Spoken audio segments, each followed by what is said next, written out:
नमस्कार, मैं हूं आपके साथ वैशाली और आप देख रहे हैं गौरव भारत न्यूज। सेमरिया विधानसभा चुनाव में भारतीय जनता पार्टी के प्रत्याशी केपी त्रिपाठी ने ग्राम पंचायत कपसा के देविन टोला, स्कूल टोला आदिवासी बस्ती डांडी टोला, ग्राम पंचायत बीरखाम अंतर्गत गरगान टोला आदिवासी बस्ती हरिजन बस्ती, गोतमान टोला यादव बस्ती कोठी टोला यादव बस्ती कुर्मियान टोला पोंडी टोला मेर टोला आदि गांवों में घर घर जाकर जनसंपर्क करते हुए जनता जनार्दन से भारतीय जनता पार्टी को मतदान करने का आशीर्वाद मांगा। केपी त्रिपाठी ने कहा कि जिस प्रकार से जंगल में शिकारी आता है, दाना डालता है, जाल बिछाता है और पक्षियों को पकड़कर ले जाता है, ठीक वैसे ही कांग्रेसी आएगा, जाल बिछाएगा, गलत सलत बातों में उलझाकर जाल में फंसाने की कोशिश करेगा। लेकिन मेरे सेमरिया के शेरों, आप लोग उस जाल में मत फंसना। इन कांग्रेसियों की चाल चरित्र, चेहरा और मानसिकता तो आप लोगों को पता ही है कि ये शासन सत्ता में आते ही जनता को पैरों की धूल समझने लगते हैं।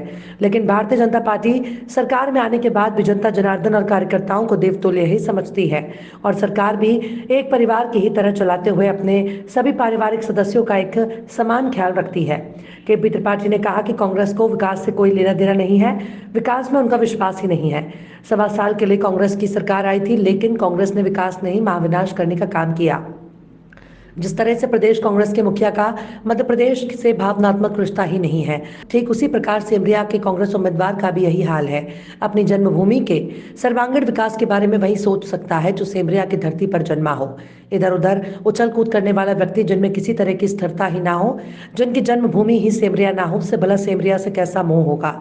केपी त्रिपाठी ने बताया कि मेरे विधायक बनने के बाद लगभग 1.5 साल कांग्रेस की सरकार और उसके बाद कोरोना बीमारी के आ जाने के कारण बहुत कम समय मिलने पर भी हमने सेमरिया को सजाने संवारने और सर्वांगीण विकास करने की दिशा में 1600 करोड़ रुपए से भी अधिक के विकास कार्यों को मंजूरी दिलवाई है, जिनमें से अधिकतर काम पूरे हो चुके हैं और कुछ अभी प्रक्रिया में है।